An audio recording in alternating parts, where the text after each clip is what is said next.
Jade's, hope there's Jade.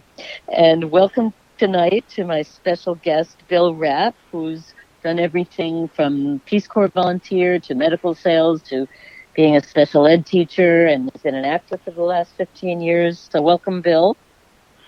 Poor old Bill just couldn't hold a job. You've held many jobs, many wonderful That's jobs. my point. Most people get one job and they follow through their whole career into retirement. I could never do that. I guess I get bored easily. Yeah, I'm with you. I identify. I've had many jobs myself. Yeah. So we'll be talking to Bill about his life, his very vibrant life as an actor amongst many things.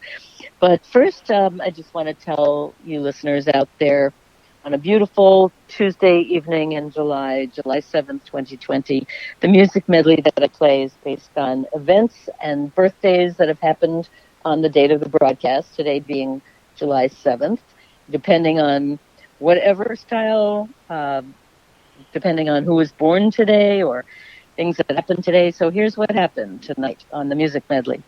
First, we had the clapping that's been going on for months in honor of the workers around the city during this crazy COVID crisis. So that was the clapping. And then we heard my theme song, the beautiful standard Moonlight in Vermont, which I just love to death. Ringo Starr, born July 7th, 1940. So that was Ringo. He turns 80 today, so that was with a little help from my friends. And I also incorporated in my music medley my guests' favorite picks. So Bill Rapp chose a few wonderful artists, including Woody Guthrie. So that was Woody's House of the Rising Sun. I just heard from a friend that there's a musical archive foundation up in Mount Kisco, so that's an interesting fact I just learned. Then we heard tenor saxophone Hank Mobley, born July 7th, 1930, with the beautiful Irving Berlin tune Remember. Doc Severinsen, band leader for Johnny Carson and trumpeter, born July 7th, 1927. That was beautiful Michel Legrand's Watch What Happens. Also, I also learned a lot from doing my research on who was born today, because I did not know this Russian-born Jewish composer, Jacob Weinberg, born in Odessa, Ukraine, July 7th, 1879, and that was Canzonetta, played by Dave Krakauer on clarinet.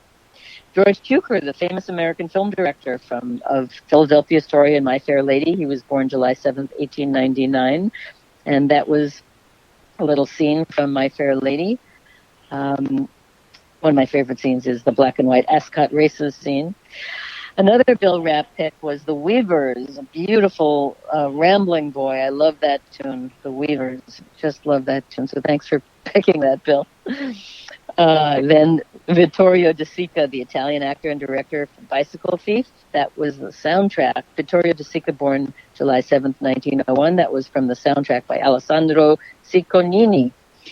Satchel Paige, the great American Baseball Hall of Fame pitcher, born July 7th, 1906. And that was the great Dave Frishberg's Van Lingle Mungo. And if you've never heard that tune, Dave Frishberg is one of the legends in musical history. Van Lingle Mungo was a fantastic tune. Giancarlo Minotti's Amal and the Night Visitors. Giancarlo, born July 7th, 1911. That was a little piece of Amal and the Night Visitors, which I've been watching since I was a little kid. That was always on, I think, either CBS or PBS when we were growing up, Amal and the Night Visitors. Lloyd Tiny Grimes, the American jazz R&B guitarist, born July 7th, 1916, with the great Never Too Old to Swing. And that's the truth. Woodrow Wilson Red Sovine, the American country music singer, born July 7th, 1917, with Daddy's Girl. July 7th, 1954, Elvis Presley made his radio debut when WHBQ Memphis played his first recording for Sun Records with That's All Right. Mary Ford, the famous American vocalist who sang many a tune with Les Paul, born July 7th, 1924. That was the famous How High the Moon.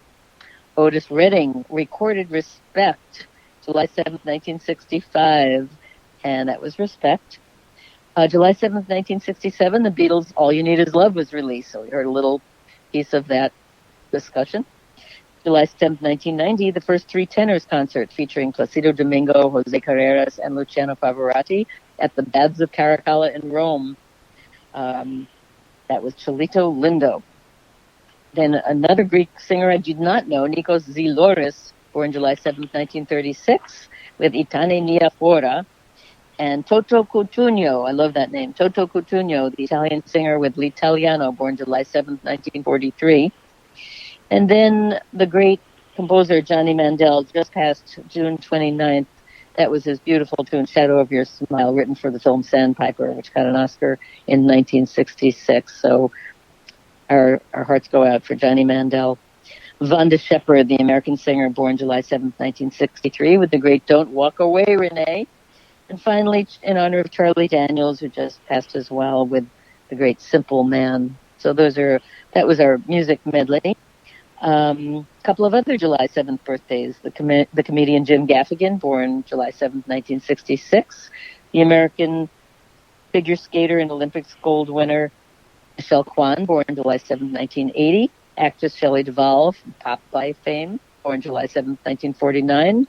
And today, 1930, Arthur Conan Doyle died. A couple of things in history. July 7th, 1456, a retrial verdict acquitted Joan of Arc of heresy, 25 years after her death. 1985, July 7th, Boris Becker became the youngest person to win Wimbledon at age 17. 1947, Roswell UFO sighting.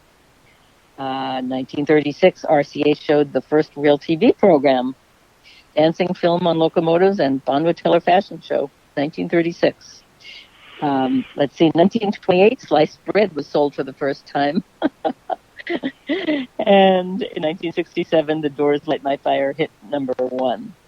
Today's holidays, it's Chocolate Day, it's Father-Daughter Take a Walk Together Day, it's Global Forgiveness Day, it's National Dive Bar Day, National Macaroni Day, Strawberry Sundae Day, and Tell the Truth Day. I don't know who makes up these holidays, but there's several every day of the year. And then here's my famous rhyming wrap-up of the week. We always rhyme the news for, 8 years, I think. Every week I've been doing this. I need to compile a book of a news timeline of limericks. Okay, here we go, Bill. Mount Rushmore was the site where Trump discussed the plight, sweeping the nation, culture cancellation, erasing history fight. He pledged I'm making history tonight. Well, Wait a minute. Go ahead. I'm in the middle of the rhyme. Did you want to? I'm not done with the rhyme. That's okay. You can talk about it right after. He pledged he would protect our statues that reflect American beauty, that is his duty, and show them due respect. As twilight turned to dark, he spoke of a new park to honor the greats of the United States without a question mark. A garden of its own for heroes set in stone. Down through the years, these pioneers will soon have their sacred zone. A tribute, a tableau, how does this garden grow? It will sing our tune from Daniel Boone to Harriet Beecher Stowe. In New York City, the crime is skyrocketing in real time. How do citizens cope? Do we give up hope? It's hard to say in rhyme. The police morale is down. Don't cops deserve a crown? It's pretty rotten if we've forgotten their commitment to this town. 9/11 tried and true. Why the hatred to the blue? We want, of course, no brutal force, but they don't deserve Waterloo. Sad news for Nick Cordero. We prayed for complete Contraro. We all persevered. We sang, danced, and cheered. We tip our chapeau and sombrero. New Zealand is a place where Americans want a space. Are Kiwis our fate to eliminate deadly COVID with grace? Is this a reality test? Now it looks like Kanye West is running for prez. Get out the Pez. Is this politics at its best? Naomi Campbell nude in New York subways. Lewd? Valentino campaign. Artistic, insane, refreshing, or just rude? It's Strawberry Sundae Day, so slurp your syrup away. No matter our fate, we must celebrate. Now where is my Chardonnay? And that's the rhyming wrap-up of the week. And now, Bill Rapp, my special guest for tonight, you wanted to say something about making history tonight? Well, I just wanted to break in and say there was one not yet famous person also born on the 7th, but not July, another month, who happens to be me. Oh, when's your birthday, Bill? March 7th. Oh, you're a March baby. All right. I am a March baby, yes, indeed. Well, here's to the 7th. So, yes, and I always take the 7th in front of a judge. Because that's 2 past the 5th of not saying anything. Yes, it is. Well, let's go back in time. I want to talk about your childhood. You grew up in Queens, another Queens person like myself. Yay, Queens. And then you said Yes. you moved out to Long Island, a beautiful town on the water called Port Washington, New York. Well, And actually, we moved to what was then a brand new development midway between Manhasset and Port Washington. yeah. And the town boundary ran through our backyard. Oh, it's funny. Kind That's of interesting because it put our house in the Manhasset Postal District, funny. Right. but it put us in the Port Washington School District. Oh, right. Well, they're both great towns on Long Island, and it's a beautiful So place we to had grow to be up. bused to junior high school, elementary and junior high school, and then find our own way when we were in high school. Oh, that's But by funny. that time we were 16, and if we were lucky, we had a junior license and occasionally had a car. And so there were a bunch of us, and, mostly we got a ride with someone. Yeah, well, that always interested me. In Queens, none of us seemed to drive, and all the Long Island kids drove at like 16, and that's the way it was. Yeah.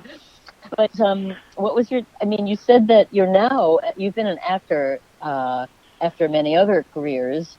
You've been an actor for about 15 years or so. You were a special ed teacher for autistic children. Let's go back in time. Yeah, let's go back in time. Okay, back in time. Yes. When I was in college, Yes. there was a little conflict going on somewhere out east called Vietnam. Yeah, big one. And it was a conflict where people my age were dying. Yeah. And I had decided that I wasn't going to be one of them. Right. And so I got a 4-year bachelor's degree. I was accepted into a master's program. The interesting thing from my perspective was I wanted to be a lawyer. Okay? And from the beginning of the history of this country until 1965, a law degree was properly called an LLB, Bachelor of Laws. Okay. Okay? But the draft boards were not giving a deferment for the same level degree more than once. If you had a Bachelor of Arts, you could not get a deferment for a Bachelor of Science or a Bachelor of Laws. Oh, wow. So I never took the law boards. I never applied to law school. In my senior year or towards the end of my junior year, I applied to master's degree programs, got accepted into an MBA program. That was 2 more years. Hopefully the war was going to be over by the time I got my MBA. Right. And it wasn't. Yeah. And my options then were 2. And many of my friends went north to Canada without any hope of being able to come back. I know. Okay, and that law was changed long afterwards. That was an option I had, and the other option I had was another 2-year deferment by joining the Peace Corps. And because I had just achieved a Master's of Business Administration, my luck was holding, and the Peace Corps was having a program to go to India for people with degrees in business administration and engineering to be advisors to small-scale industries. So that's what you did. You went to India. And I applied to that. I was accepted. I was sent to India. I was sent to the town of Pune. And my favorite story from all of that was I was living with a guy named Joe. Try to imagine living with someone for 2 years and never becoming friends. Whoa. Okay? We never had anything in common except sometimes we played bridge with some other people. Other than that, we had nothing in common. Wow. And never became friends. That's tough. But one day he was off doing his thing, and there was a knock at the door. There's this little guy, about 5'4", standing there, and he said, "Is your name Joe?" And I said, "No, my name's Bill." And he said, I swear to God, exact words, "Oh, in that case, how would you like to come to my house for dinner tonight?"